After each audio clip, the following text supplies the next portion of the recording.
Hello friends, कैसे हो? I hope आप अच्छे होंगे। देखिएगा, हम इस वीडियो में देख रहे हैं जो थर्ड ग्रेड टीचर या रीट मेंस का जो पेपर होने वाला है 17 जनवरी से स्टार्ट होंगे। तो उनमें इससे पहले जो परीक्षा हुई थी फरवरी 2023 में, तो उसमें जो सच प्रदर्श एक टॉपिक लगता है, उसमें करीबन 7 से 8 क्वेश्चन हर एक शिफ्ट में पूछे गए थे। किसी में 6 भी पूछे हैं, किसी में 7 भी, किसी में 8 भी। ओवरऑल एक एवरेज लेके चले 7 क्वेश्चन हर एक शिफ्ट से, तो 9 शिफ्ट थी, तो 9 7 63 क्वेश्चन प्रीवियस ईयर में जो पूछे गए क्वेश्चन उन्हें देख रहे हैं। उनसे कि आपको इंसाइट भी मिलेगी कि किन टॉपिकों पर फोकस ज़्यादा रखा गया है, इन पूरा हर एक शिफ्ट में पूछा गया है। तो ये टॉपिक क्या थे? ओवरऑल ये है कि इसमें थोड़ा लिखने में मुझसे त्रुटि हुई है, बाकी आप समझ जाना। जैसे शिक्षण के नवाचार पहला टॉपिक, दूसरा था राज्य में संचालित विद्यार्थी कल्याणकारी जो भी योजना है या पुरस्कार मिलते हैं, तीसरा था प्रबंधन तथा जो भी संबंधित समितियां थी, जैसे SMC SDMC पढ़ी होंगी आपने। इसके अलावा NEP 2020, उसके बाद आता है RT एक्ट जो केंद्र वाला 2009 वाला, राजस्थान वाला और 2011 वाला, और जो भी राज्य में यानी जो मान्यता प्राप्त गैर सरकारी जो प्राइवेट स्कूल है उनमें निःशुल्क सीट प्रवेश प्रक्रिया। ये आपके 7 टॉपिक लगते हैं। तो इनसे है किसी शिफ्ट में 6 क्वेश्चन, किसी में 7, किसी में 8 पूछे हैं। ओवरऑल हम प्रीवियस के आए हुए क्वेश्चन ही देख लेते हैं। जैसा कि आप देख पा रहे होंगे, ये L1 25 फरवरी 2023 को जो क्वेश्चन बने हैं वो देख लेते हैं। जैसे कि पहला क्वेश्चन बना था, विश्वविद्यालय अनुदान आयोग की स्थापना किसकी सिफारिश पर की गई थी? तो वो की गई थी विश्वविद्यालय शिक्षा आयोग। तो इसका मतलब एक क्वेश्चन आयोग की स्थापना से बना था। इसके अलावा सेकंड क्वेश्चन ये था कि निःशुल्क और अनिवार्य शिक्षा अधिनियम 2009 फिल इन द ब्लैंक्स आयु वर्ग के बालकों को निःशुल्क और अनिवार्य शिक्षा को सुनिश्चित किया जाता है। यानी आयु वर्ग पूछा था कि कितने उम्र के बच्चों को ये फ्री में शिक्षा दी जाती है। तो वही है 6 से 14 वर्ष के बच्चों के लिए। तो ओवरऑल ऑप्शन नंबर इसका डी सही हो गया। क्वेश्चन नंबर तीसरा देखिए, अगर एक उच्च प्राथमिक विद्यालय में कुल 130 विद्यार्थी नामांकित है, तब सरकार द्वारा उस विद्यालय में कितने अध्यापकों के स्वीकृत पद होंगे? तो सही है, 5 पद होंगे। कैसे होंगे? देखो, आप जानते होंगे जो अपर प्राइमरी यानी 6 to 8 वाले होते हैं बच्चे, यानी 6 to 8 का मतलब कक्षा 6 से लेकर 8वीं तक के, तो उनमें शिक्षक और जो छात्र का रेशो होता है, एक शिक्षक पर होगा, निश्चित तौर से वहां पर 35 स्टूडेंट होने चाहिए। ये एक रेशो होता है। अगर हम इसे आगे बढ़ाते चलें, यानी 35 और जोड़ दें, 35 में तो ये 70 हो जाएंगे, तो फिर कितने शिक्षकों की आवश्यकता होगी? 2 की। ठीक है, अगर इसमें और 35 जोड़ दें तो निश्चित तौर से 105 हो जाएंगे स्टूडेंट, और शिक्षक कितने हो जाएंगे? वो हो जाएंगे 3। अब एक्चुअल में क्या है कि मैं देखो 3 हो जाएंगे। ठीक है, इसके बाद फिर इसमें 35 जोड़िएगा तो करीबन 140 हो जाएंगे, और शिक्षक कितने हो जाएंगे? 4। अगर देखने को तो ऐसा लग रहा है कि 4 शिक्षक होने चाहिए, लेकिन अपर प्राइमरी में अगर 100 से ऊपर जाते हैं ना, तो वहाँ पे एक HM बन जाता है, हेड मास्टर होना चाहिए। तो ये एक कंडीशन होती है। तो इस वजह से एक टीचर और ऐड हो जाता है। तो 4 तो ये है, क्योंकि अकॉर्डिंग जो शिक्षक और छात्र का अनुपात है उसके अकॉर्डिंग एक HM होता है। तो इस प्रकार 5 हो जाते हैं टीचर। ओवरऑल ऑप्शन नंबर इसका बी सही हो जाएगा। अगर यहाँ पे अगर प्राइमरी की पूछता है तो वहाँ पे फिर एक शिक्षक पर 30 छात्र होते हैं या 30 स्टूडेंट होते हैं। ओवरऑल इस प्रकार इसका ऑप्शन नंबर बी सही हो जाएगा। नेक्स्ट देखिएगा कि समग्र शिक्षा अभियान के अंतर्गत खंड स्तर पर सर्वोच्च पदाधिकारी कौन होता है? जिसे आप देखें तो BEO होता है, जैसे ब्लॉक एजुकेशन ऑफिसर बोल सकते हैं। ऑप्शन नंबर इसका बी सही हो जाएगा। ये अच्छा क्वेश्चन था। नेक्स्ट देखिएगा, इसके अलावा प्राइमरी में और क्वेश्चन ये बना था कि प्राथमिक स्तर पर RT अधिनियम 2009 द्वारा विनिर्देशित छात्र शिक्षक अनुपात कितना है? देखो, एक क्वेश्चन तो ये बना था, ये तो अपर प्राइमरी का पूछा था इन्होंने, ये वाला कि स्टूडेंट की संख्या दे दी। अब एक चीज और कह सकते थे कि ये तो 140 ज्यादा हो गए। ज्यादा से मीन्स नहीं होता है, आपको तो रेशो लेके चलना होता है। तो उस रेशो के अंडर में ही छात्र आते हैं, समझ रहे हो ना? जैसे 4 टीचर हैं, 140 छात्र हो गए, यानी वो इसी के अंडर में आ जाएगा। 130 किसके में? 140 के में, और एक HM। तो इस प्रकार ये 5 हो गए। अब प्राइमरी में आना, यहाँ पर 1:35 था अपर प्राइमरी में, और प्राइमरी में कितना होता है? यानी 30 स्टूडेंट हो जाएंगे, एक शिक्षक हो जाएगा। तो सही है ना फिर, क्योंकि अपर प्राइमरी का मतलब होता है 6 to 8, उसमें एक शिक्षक होगा 35 छात्र होंगे। प्राइमरी का मतलब 1 to 5 की बात की जाती है, तो इसमें 30 छात्र पर एक शिक्षक होगा। तो इस प्रकार इसका ऑप्शन नंबर डी सही हो जाएगा। इसके अलावा 6 नंबर देखिएगा, राजस्थान RT अधिनियम में कितने भागों कितनी धाराएं? तो राजस्थान का RT पूछा है, न कि केंद्र वाला। केंद्र का मीन्स ये कि जो सेंटर में चलता है उसे ही फॉलो किया गया था राजस्थान में। तो राजस्थान में कुछ चीज़ मॉडिफाई की गई अपनी तरफ से। तो उसमें क्या किया गया था? 10 भाग किए गए थे, और उसमें 29 धाराएं थी। किसमें? राजस्थान के अकॉर्डिंग। ठीक है, नेक्स्ट देखिएगा जो है 7 नंबर, इसमें पूछा है कि विद्यालय प्रबंधन समिति के कुल सदस्यों में से कम फिल इन द ब्लैंक सदस्य माता पिता या अभिभावकों में होनी चाहिए। तो वो होनी चाहिए 3/4। अगर आप यहाँ पे अगर 75% भी बोलता तो भी यही राइट आंसर होता। ठीक है, क्योंकि आप 3/4 का अगर परसेंट निकालेंगे तो 4 से 100 जाएगी, 25 बार कट जाएगी, 25 गुणा है 3 से करेंगे तो वो 75% हो जाएगा। ओवरऑल या तो ये 3/4 भाग पूछे या 75, वो एक ही बात है। ठीक, देखिएगा नेक्स्ट हम शिफ्ट देख लेते हैं जो आपकी L2 की है। ये 1 मार्च को लिया गया था पेपर, और सिंधी का पेपर था। ये ये लेवल 2 में आता है, समझ रहे हो ना। लेवल फर्स्ट का पेपर 25 फरवरी को सुबह हुआ था, उसके शाम यानी उसी 25 तारीख को शाम को साइंस मैथ का हुआ था। उसका ये इसमें क्रम नहीं दे रखा है, लेकिन ओवरऑल ये है कि लेवल फर्स्ट का एक पेपर, 8 पेपर लेवल 2 के हुए थे। तो अब रैंडमली इसमें दे रखे हैं, तो उस हिसाब से कर लेते हैं। अब देखो सिंधी वाला जो पेपर हुआ था उसमें क्या पूछा गया था कि जो RTE अधिनियम 2009 की कौन सी धारा में यह उल्लेख मिलता है कि प्रत्येक राज्य अपनी अपनी RT नियमावली बनाए। तो ये जब RT एक्ट 2009 पढ़ते हैं तो उसकी धारा 38 में ये चीजें लिखी हुई है। सेकंड नंबर देखना, विश्व विद्यार्थी दिवस कब मनाया जाता है। हालांकि देखा जाए इस प्रकार के क्वेश्चन नहीं पूछने चाहिए कि वो नवाचार वगैरह में ये चीजें नहीं आती है, फिर भी अब रैंडमली पूछा है तो अब इसका आंसर 15 अक्टूबर हो जाएगा। क्वेश्चन नंबर तीसरा देखिएगा, नई शिक्षा नीति 2020 के तहत स्कूली शिक्षा को कितने स्तर पर बांटा गया है। तो वो 4 स्तरों पर बांटा गया है, जो NEP 2020 को। क्वेश्चन नंबर 4 का बच्चों का अधिकार निःशुल्क और अनिवार्य शिक्षा अधिनियम 2009 किस दिन लागू हुआ था। तो ये देखिए ध्यान से देखा, 2009 है, ये केंद्र वाला है, तो 1 अप्रैल 2010 को ये कह सकते हैं लागू किया गया था।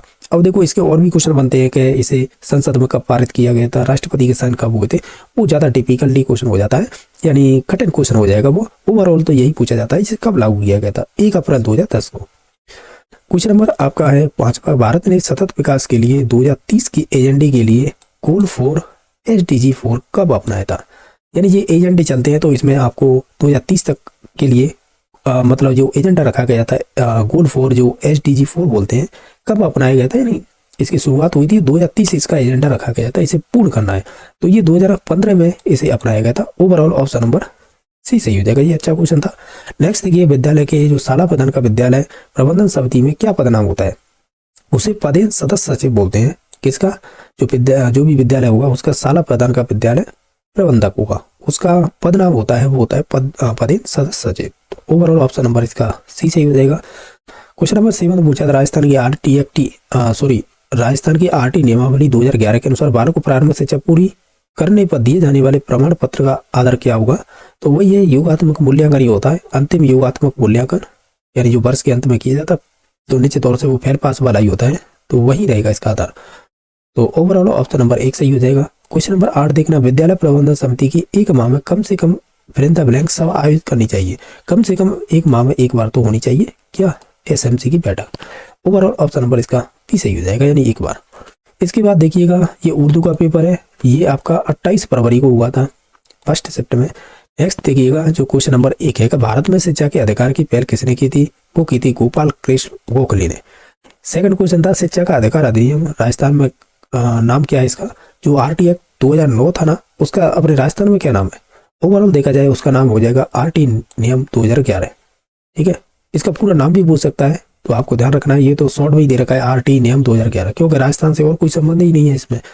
ओवरऑल यही संबंधित हो जाएगा, क्योंकि 11 में यानी केंद्र में तो 1 अप्रैल 2010 को लागू किया गया था, राजस्थान में कब किया गया था, 2011 में इसी को। तो ओवरऑल ऑप्शन नंबर 1 सही हो जाएगा। राष्ट्रीय साक्षरता मिशन की शुरुआत किस वर्ष की गई थी, वो 1988 में। नेक्स्ट देखिएगा, शिक्षा का अधिकार अधिनियम 2009 के अनुसार यदि कोई विद्यालय कैपिटेशन शुल्क लेता है तब उसके लिए दंड प्रावधान कितना होगा।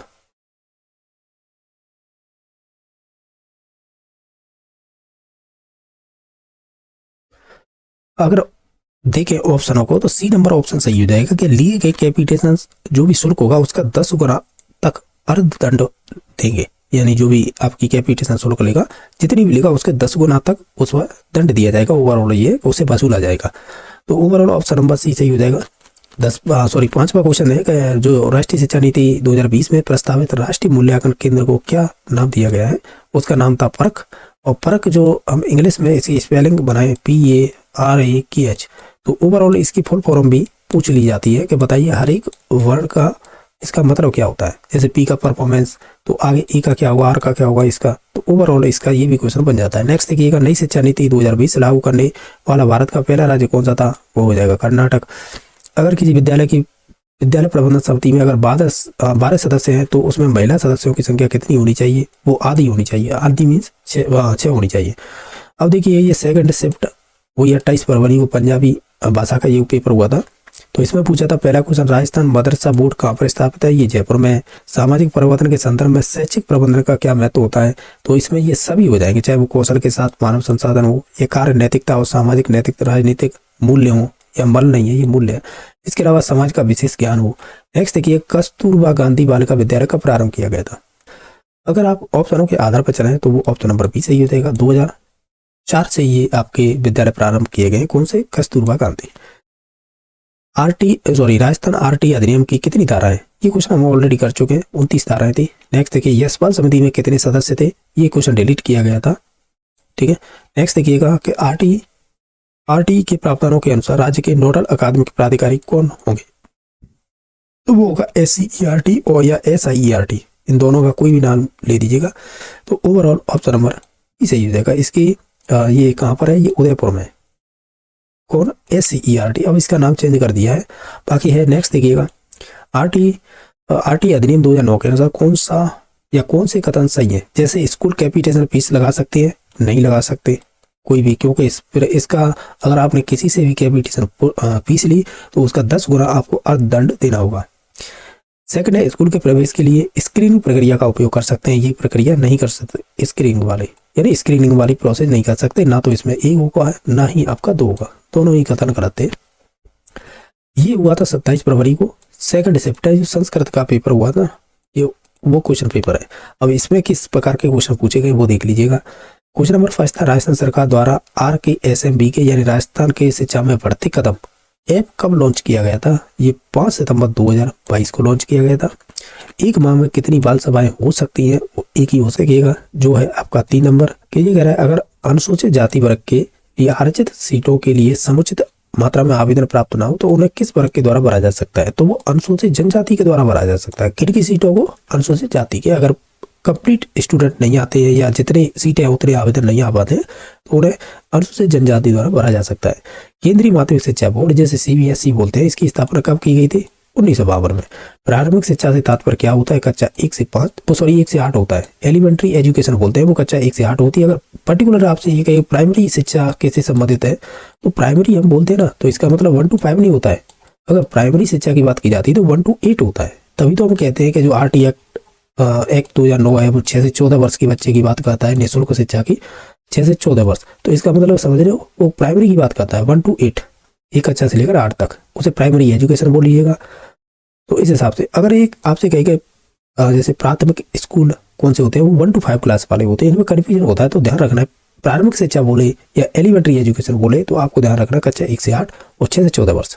नेक्स्ट देखिएगा, 25% आरक्षित सीटों में से fill in the blank seat अनुसूचित जाति व अनुसूचित जनजाति के अतिरिक्त असुविधाग्रस्त समूह के वर्ग के बच्चों की आरक्षित सीट कितनी है? वो 16% होती है इस 25 में से। किनकी? जो असुविधाग्रस्त समूह वाले बच्चे होते हैं उनकी।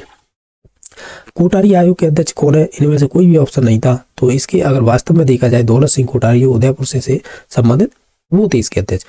नई शिक्षा नीति 2020 के अनुसार कक्षा 5 तक के विद्यार्थियों के लिए किस भाषा में शिक्षा देनी चाहिए? तो वो भाषा हो जाएगी आपकी मातृभाषा या स्थानीय भाषा। नेक्स्ट देखिएगा, ये आपका 25 फरवरी, यार यहाँ पे महीना गलत दे रखा है यार, मार्च, ये 2 नंबर होगा। देखो ये गलतियां होती हैं निश्चित तौर से, ये वोकैबुलरी होके आती है ना, जो गाइड आती है उनमें ऐसी चीजें गलतियां मिलेंगी देखने को। अब जैसे सेकंड शिफ्ट में ये साइंस मैथ का पेपर 25 फरवरी को L1 का हुआ ना, तो सुबह हुआ, वो ये शाम को हुआ, तो ये गलत दे रखा है, मार्च में हुआ, यहाँ पे ये फरवरी में हुआ था। नेक्स्ट देखिएगा, इसमें क्वेश्चन किस प्रकार के शिक्षा का अधिकार अधिनियम के अनुसार एक विशेष कक्षा के अंदर बच्चों का नामांकन किस आधार पर प्रस्तावित था? तो वो बच्चे की उम्र के अनुसार होना चाहिए। तो ऑप्शन नंबर इसका सी सही हो जाएगा। RT में शिक्षकों की नियुक्ति के लिए योग्यता, अर्हता, सेवा शर्तें निर्धारित की गई हैं। ये आपकी धारा 23 में की गई है। अब जो भी शिक्षक बनना चाह रहे हैं तो निश्चित तौर से रीट पात्रता पास होनी चाहिए, पहली बात। अब ये रीट मेंस है तो ये भी पास होनी चाहिए, तभी तो शिक्षक बनेंगे। तो ये सब ये योग्यता क्या होनी चाहिए? L1 की है तो 12th पास प्लस DLED और पात्रता पास।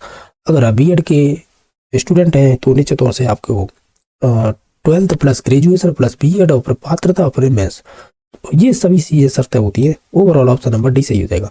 प्राथमिक विद्यालयों की अंतिम प्रतिपूर्ति करने से पहले बच्चे के नामांकन सत्यापन कौन करता है? इसमें से कोई नहीं करता है, इसलिए डिलीट किया गया। नेक्स्ट देखिए, राजस्थान में RT नियम 2011 के अनुसार प्रतिपूर्ति में वर्ष में 2 बार सीधे फिल इन द ब्लैंक्स की जाएगी। ये की जाएगी विद्यालय द्वारा प्रति वर्ष में 2 बार प्रतिपूर्ति।